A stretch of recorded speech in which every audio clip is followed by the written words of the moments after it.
Hello welcome students, one more video from education A all care. तो आज हम पढ़ने वाले मास्टर एचएससी बोर्ड में मैथमेटिक्स स्टैटिक्स 1 का मैथमेटिकल लॉजिक चैप्टर। तो ये चैप्टर बहुत इजी भी है और बहुत इंटरेस्टिंग चैप्टर भी है। तो चलिए हम स्टार्ट करते हैं। तो स्टार्ट करने के पहले मैं कुछ चीज़ें बेसिक चीज़ें बताने वाला हूँ जो इंग्लिश के रिलेटेड भी है और मैथ्स के भी इसी चैप्टर में। तो आपका बेसिक आपने ग्रामर पढ़ा होगा कि सेंटेंस 4 टाइप्स के होते हैं। सेंटेंस के बारे में यहाँ पे है। तो सेंटेंस 4 टाइप के होते हैं, ये भी आपको पता ही होगा। तो पहला सेंटेंस आप लोग जानते हो कि एक होता है एक्सक्लेमेटरी और दूसरा होता है इंटेरोगेटिव, फिर तीसरा इंपेरेटिव और थर्ड होता है जो असर्टिव सेंटेंस, डिक्लेरेटिव सेंटेंस। तो यहाँ पे हमें क्या करना पता करना है स्टेटमेंट्स चैप्टर में। स्टेटमेंट के बारे में पढ़ेंगे इस चैप्टर में। तो स्टेटमेंट नॉर्मली क्या होता है, एक ऐसा सेंटेंस जिसमें असर्टिव यूज हो, यानी कि डिक्लेरेटिव हो, यानी कि वो या तो वो सेंटेंस करेक्ट होगा, एकदम करेक्ट हो सकता है, या तो उसकी कोई वैल्यू होगी कि डिक्लेयर होता है कि वो बराबर नॉर्मल सेंटेंस है। एक स्टेटमेंट है यानी कि नॉर्मल बराबर एक सेंटेंस, ना उसमें एक्सक्लेमेटरी, ना कोई एक्सप्रेशन होना चाहिए, ना कोई कमांड या रिक्वेस्ट होना चाहिए उसमें, ना कोई क्वेश्चन होना चाहिए। एक नॉर्मल सेंटेंस होना चाहिए, easy simple sentence, declarative sentence, उसको हम कहते हैं स्टेटमेंट। या तो वो स्टेटमेंट ट्रू हो सकता है या तो फॉल्स होता है, पर दोनों नहीं हो सकता कि ट्रू फॉल्स दोनों नहीं होंगे। या तो ट्रू होगा या तो फॉल्स होगा। उस टाइप के सेंटेंस को हम कहते हैं स्टेटमेंट। तो यहाँ पे आपके टेक्स्ट बुक में ये ऐसा ही डेफिनेशन दिया हुआ है, आपको दिखाता हूँ। A statement is a declarative assertive sentence which is either true or false but not both simultaneously. Statements are denoted by P, Q, R। तो इस बारे में आगे बताऊंगा P, Q, R कैसे डिनोट होते हैं। और ये स्टेटमेंट ना आपको मैंने जैसे बताया कि इसमें ट्रू या तो फॉल्स होगा, या तो राइट होगा या तो रॉन्ग होगा। तो उसको हम डिनोट कैसे करते हैं, उसकी एक वैल्यू होती है ना, वो ट्रूथ है कि ट्रूथ वैल्यू क्या है उसकी। तो उसकी जो ट्रू, अगर ट्रू है तो उसको हम कहते हैं टी से डिनोट करते हैं उसकी ट्रूथ वैल्यू। अगर फॉल्स उसको एफ से हम डिनोट करते हैं। ये बात अच्छे से आप लोग याद रखिए, इस चैप्टर में ये जरूरी है टी और एफ के बारे में। ये बारे में आपको समझ गया होगा इसलिए आपको। तो सेंटेंस कितने टाइप के होते हैं, 4 टाइप्स के होते हैं। एक होता है एक्सक्लेमेटरी, एक होता है इंटेरोगेटिव, एक होता है इंपेरेटिव और एक होता है असर्टिव। तो यहाँ पे हमें कौन से जाना है, स्टेटमेंट के बारे में पता करना है। स्टेटमेंट क्या होता है, नॉर्मल असर्टिव सेंटेंस पे होता है। या तो वो स्टेटमेंट ट्रू होता है या तो फॉल्स होता है। और उसकी ट्रूथ वैल्यू हम लोग किससे डिनोट करते हैं, टी और एफ से। अगर सही है, करेक्ट है, ट्रू है तो उसको टी से डिनोट करेंगे। अगर रॉन्ग है तो उसको फॉल्स से डिनोट करते हैं, एफ से। ये आपको इतना समझा। तो यहाँ पे हम कुछ स्टेटमेंट के बारे में देखेंगे, कुछ sums. Following sentence are statement. यहाँ पे सेंटेंस ये सभी स्टेटमेंट है। कैसे, sun rises in the east. तो यहाँ पे कोई क्वेश्चन दिया है या कोई कमांड पूछा है, कुछ है नहीं, और इसकी ट्रूथ वैल्यू क्या है, टी है। ये सही बराबर एकदम करेक्ट बताया है ना। जैसे यहाँ पे सेकंड में दिया 5 2 11, ये गलत है, यानी कि इसका ट्रूथ वैल्यू क्या एफ है। उसकी ट्रूथ वैल्यू क्या एफ है, पर ये स्टेटमेंट है नॉर्मल, ना इसमें कोई कमांड पूछा है, ना एक्सक्लेमेटरी है, ना इंपेरेटिव है, ना कुछ है। ऐसे कुछ टाइप के ऐसे भी सेंटेंस होते हैं जिसमें कोई वैल्यू नहीं दिया है। जैसे 3x = 5 दे दिया। तो बहुत टाइप के ऐसे सेंटेंस होते हैं जिनको हम ओपन सेंटेंस भी कहते हैं, होते हैं। जैसे कि यहाँ पे कोई भी सेंटेंस हाफ सेंटेंस दे दिया है तो उसका कोई वैल्यू ना, पता ना चल रहा है कि वो ट्रू है कि फॉल्स है, उसको हम ओपन सेंटेंस कहते हैं। वो स्टेटमेंट में नहीं आता। उस टाइप के स्टेटमेंट को भी हमने नहीं काउंट करना है। यहाँ पे देखिए, यहाँ पे कोई भी ओपन सेंटेंस आपको नहीं मिलेगा। यहाँ पे बराबर पता है कि 5 2 12, ये 11 यहाँ पे दिया है, ये रॉन्ग है, ये गलत है या सही इसमें बताया जा रहा है। Every triangle has 3 side. तो यहाँ पे 3 ट्रायंगल की 3 साइड होती है, यानी कि इसकी ट्रूथ वैल्यू क्या टी है। ये भी एक स्टेटमेंट है। उसका नेक्स्ट यहाँ पे एक और दिया है, Mumbai is the capital Maharashtra. तो यहाँ पे बता रहा है कि मुंबई क्या है, महाराष्ट्र का कैपिटल है। Every equilateral triangle is in equiangular triangle. तो हर इक्विलेटरल ट्रायंगल इक्विलैंगल ट्रायंगल होता है। नेचुरल नंबर भी इंटीजर में आता है, और natural number is in integer, ये भी एक स्टेटमेंट है। तो यहाँ पे ये कुछ सेंटेंस है जो स्टेटमेंट नहीं है। Please give your pen. तो यहाँ पे रिक्वेस्ट हो रहा है, इंपेरेटिव सेंटेंस है, यानी कि ये भी स्टेटमेंट नहीं है, क्योंकि यहाँ पे नॉर्मल सिंपल सेंटेंस में पूछा गया है। व्हाट इज़ योर नेम, यहाँ पे क्वेश्चन पूछा है इंटरोगेटिव, ये भी स्टेटमेंट नहीं है। What a beautiful place it is, यहाँ एक्सप्रेशन हो रहा है। एक्सक्लेमेटरी, ये भी नहीं। हाउ आर यू, ये भी नहीं है। Do you like to play tennis, interrogative. Open the window, ये भी इम्पेरेटिव में आ रहा है, यानी कि यहाँ पे आपको समझ होगा कि note interrogative, exclamatory, command, order, request, suggestion are not a statement. तो ये आपको अच्छे से समझ गया होगा स्टेटमेंट क्या है। Consider following 3x/2 minus 9 = 0। तो यहाँ पे क्या है, इसको अगर हम सॉल्व करेंगे तो इसका वैल्यू 6 है आएगा। अगर x = हम यहाँ पे 6 डाले तो यहाँ पे 0 आएगा बराबर, तो ये ट्रू होगा। अगर 6 की जगह पे यहाँ पे कुछ और वैल्यू है तो कुछ भी हो सकता है, यहाँ पे वैल्यू 0 नहीं आ सकता। तो इसके लिए हम इसको ओपन सेंटेंस कहेंगे कि यहाँ पे कोई बराबर वैल्यू नहीं दिया है। ही इज टॉल, तो यहाँ पे कोई ट्रूथ वैल्यू हम डिटरमाइन करें कि ये सही है रॉन्ग है, कौन टॉल है, कौन हम देखें कि उसके नहीं, तो भी इसको भी हम कहेंगे ओपन सेंटेंस। आपको ओपन सेंटेंस के बारे में मालूम पड़ गया, यहाँ पे एग्जांपल दिया था। Mathematics is an interesting subject, तो मैथमेटिक्स क्या है, एक इंटरेस्टिंग सब्जेक्ट। तो यहाँ पे ट्रूथ वैल्यू दिया है कि हाँ इंटरेस्टिंग है, यानी कि ट्रूथ वैल्यू भी साथ में दिया है, नॉर्मल फुल सेंटेंस ही है। It is black in colour, ये ब्लैक कलर में है, इसकी भी ट्रूथ वैल्यू दिया है।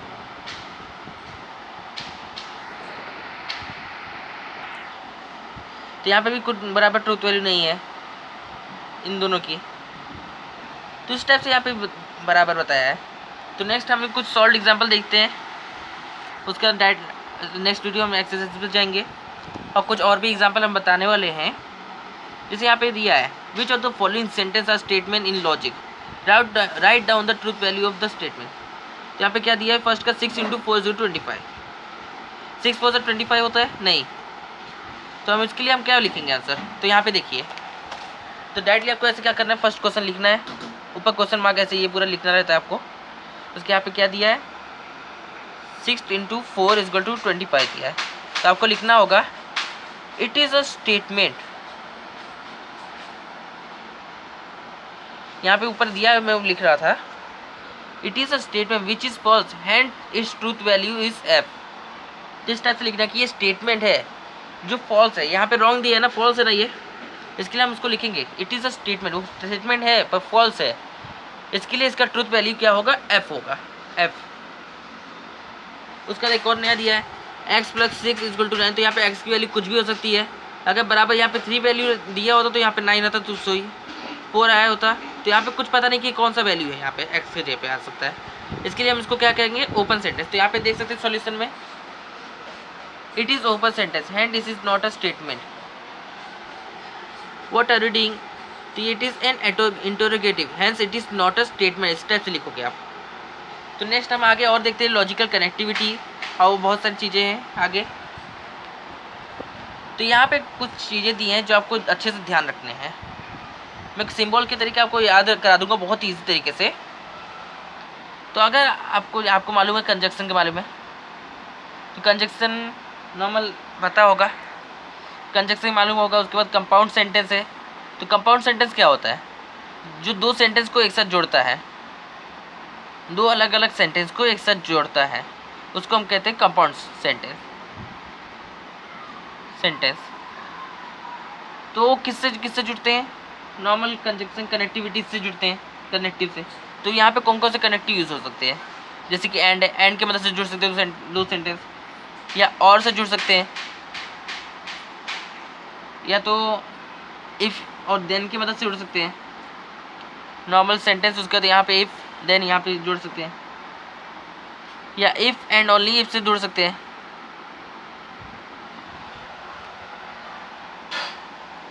या तो नॉट से जुड़ सकते हैं। ये इतने सारे कंपाउंड सेंटेंस में आते हैं। तो इस बारे में हम अच्छे से हम डिटेल में यहाँ पे दिया है और यहाँ पे इसके यूज़ होंगे। तो आपको मैं इसके सिंबल्स के हिसाब से बता रहा हूँ, चलिए आपको बताता हूँ। यहाँ पे पहला दिया है simple and compound statement, a statement which can not be split further into 2 और more statements called a simple statement.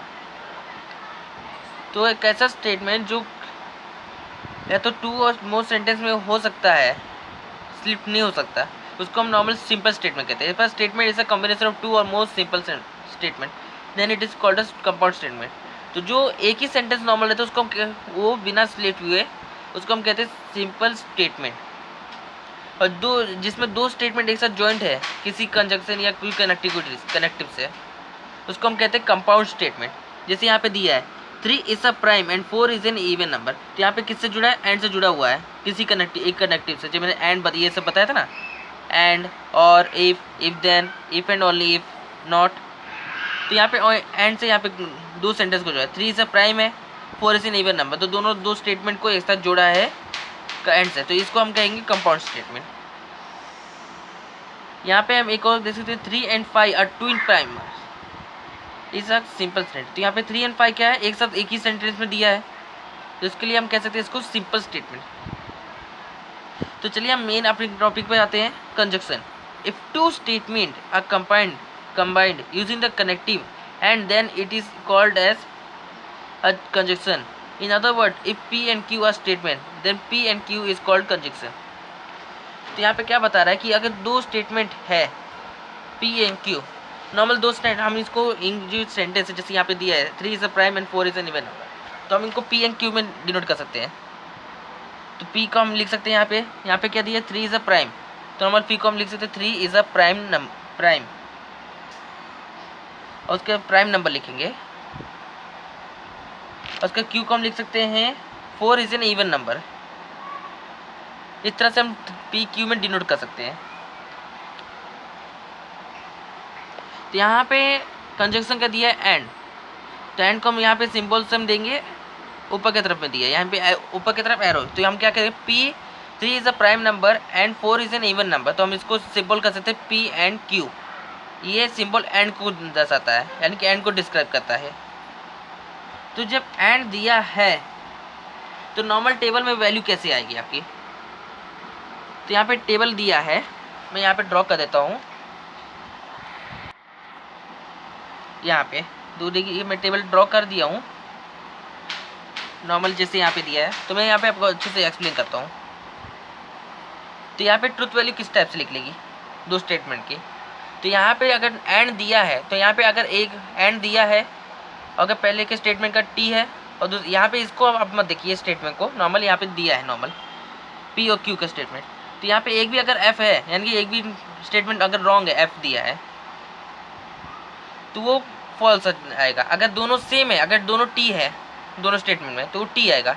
अगर एक भी किसी भी स्टेटमेंट दिया, अगर P में F दिया तो वो भी फॉल्स आएगा, अगर Q में F दिया तो भी फॉल्स आएगा। देखिए, तो अगर जैसे यहाँ पे देखिए फर्स्ट स्टेटमेंट में दिया है दोनों ट्रू दिया है, तो यानी कि इसका ट्रू आया। यहाँ पे एक फॉल्स दिया है तो यह फॉल्स, यहाँ पे एक फॉल्स दिया P में दिया है तो ये भी फॉल्स, और यहाँ पे दोनों दोनों में फॉल्स दिया है। अगर एक भी अगर दोनों दो T रहेंगे तो होगा। अगर एक भी फॉल्स आता है, यानी कि अगर एक भी फॉल्स, यानी F एक से भी ज़्यादा अगर फॉल्स आता है तो भी फॉल्स है, या एक भी आता है तो भी फॉल्स। तो इस टाइप से दिया है। अब तो नेक्स्ट है आपका ये कंजक्शन वाला, आपको पता होगा कि एंड में क्या होता है, एक भी फॉल्स दिया है तो उसका ट्रूथ वैल्यू फॉल्स हो जाता है, F हो जाता है, चाहे उसमें कितनी भी T हो। अगर एक भी फॉल्स है तो फॉल्स आएगा। नेक्स्ट उसके बाद है और का। हम और का जो सिंबल है उसको हम नीचे के एरो की तरफ में करते हैं, एंड का सिंबल है ऊपर के एरो से, तो इसमें कंफ्यूज मत होना कि नीचे वाला एरो का और है, ऊपर वाला एंड है। तो यहाँ पे ट्रुथ टेबल किस टाइप से होता है, तो ट्रुथ टेबल में यहाँ पे मैं ड्रॉ कर देता हूँ P और Q।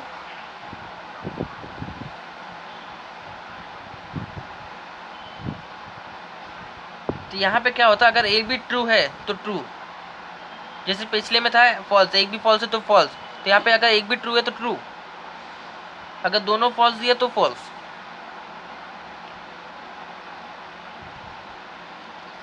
होता है।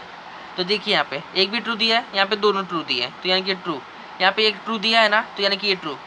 यहाँ पे एक ट्रू दिया है तो भी ये ट्रू। अगर दोनों फॉल्स दिए हैं, एक भी ट्रू नहीं है तो फॉल्स। तो इसमें क्या होता है, अगर एक भी ट्रू आ जाता है, इसमें कौन सी भी स्टेटमेंट है, कोई भी स्टेटमेंट अगर एक ट्रू है उसको हम ट्रू करेंगे, T से डिनोट करेंगे, उसका ट्रू वैल्यू क्या होगा, T होगा, ट्रू, पूरे स्टेटमेंट कंपाउंड स्टेटमेंट का। तो ये आपको और का भी समझा होगा। नेक्स्ट हम देखने वाले हैं इफ और देन वाला, इफ और देन का थर्ड। तो इफ और देन में क्या है, एरो, हम एरो से डिनोट करते हैं।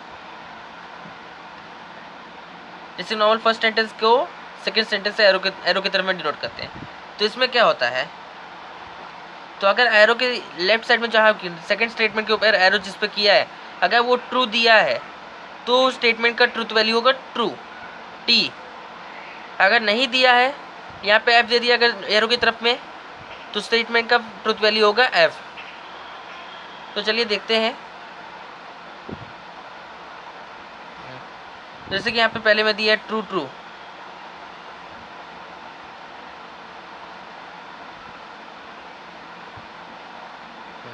तो पहले स्टेटमेंट में इस तरफ में ट्रू दिया है, इसको हम अगर एरो से करेंगे तो यहाँ पे दिया है इसकी तरफ में ट्रू है, तो इसका स्टेटमेंट क्या होगा टी। इसके तरफ में एरो की तरफ में लेफ्ट साइड में क्या दिया है एफ, तो इसका ट्रूथ स्टेटमेंट होगा, ट्रूथ वैल्यू होगा एफ। इसके में क्या दिया है एफ का, एफ एरो टी, तो इस तरफ में एफ ट्री है ना, चाहे यहाँ पे अगर एफ आ गया इस तरफ में, अगर यहाँ पे ट्रू है यहाँ पे भी ट्रू है तो चलेगा, अगर इस तरफ ट्री है तो यहाँ इसका स्टेटमेंट ट्रूथ वैल्यू होगा टी। और दोनों तरफ एफ दिया यहाँ पे, तो यहाँ क्या जाहिर सी बात है यहाँ पे एफ आएगा एफ। ये भी आपको समझिए होगा। नेक्स्ट है इफ एंड ओनली वाला, इफ एंड ओनली इफ। तो यहाँ पे दिया है, तो अगर इसमें अगर दोनों स्टेटमेंट अगर सेम है तो ट्रू, चाहे वो एफ एफ हो चाहे टी और टी हो तो ट्रू। तो यहाँ पे टेबल का मैं बना के दिखाता हूँ मैं किस टाइप से, इसका भी पी क्यू, इसका डिनोशन क्या है, दोनों तरफ से एरो है। इफ एंड ओनली का, इफ एंड ओनली का, तो यहाँ पे कैसे दिया है देखते हैं, T T F F T F T F. तो यहाँ पे दोनों सेम दिया टी टी, तो यहाँ का ट्रू। यहाँ पे एक भी दोनों सेम है नहीं, दोनों अलग अलग है, टी और एफ दिया है तो ये फॉल्स आएगा। एफ और टी दिया है फॉल्स, यहाँ पे एफ और दोनों सेम है, अगर दोनों सेम रहेंगे तो होगा, चाहे वो फॉल्स हो चाहे ट्रू हो, दोनों अगर सेम है तो होगा, तो इसका ट्रूथ वैल्यू टी है। तो यहाँ पे देख सकते हैं आप, T T true, T F false. अगर यहाँ क्योंकि दोनों सेम नहीं है, एफ और टी यहाँ पे दोनों सेम है, यहाँ पे पहले एफ में दिया है यहाँ पे टी दिया है, तो सेम नहीं है यानी कि इसका भी फॉल्स। यहाँ पे एफ और एफ है दोनों सेम है, दोनों का स्टेटमेंट सेम है टी। देखिए यहाँ पर उसका लास्ट नेगेशन, नेगेशन बहुत ईजी है, आपको कुछ नहीं करना। जैसे कि आपको नेगेशन बोला है तो इसको सिंबल यहाँ पे दिएगा इस टाइप से, इस टाइप से सिंबल होता है स्टेटमेंट के पहले। तो नॉर्मल स्टेटमेंट एक रहेगा, पी का वैल्यू जैसे टी है तो उसको हम उल्टा कर देंगे, अपोजिट कर देंगे, एफ कर देंगे स्टेटमेंट में इस टाइप से। अगर वो एफ दिया तो यहाँ टी कर देंगे। तो इस टाइप से ये बेसिक आपका क्लियर हो चुका होगा। तो स्टूडेंट्स इस वीडियो में इतना ही, आगे का पार्ट एक्सरसाइज हम नेक्स्ट वीडियो में करेंगे। Thank you, thanks for watching. और चैनल पर नहीं तो चैनल को सब्सक्राइब करिए और बेल आइकन दबाइए, और वीडियो अच्छी लगे तो लाइक करिए, और इस वीडियो को ज़्यादा से ज़्यादा शेयर करें ताकि आपके बाकी फ्रेंड्स को भी हेल्प हो पाए।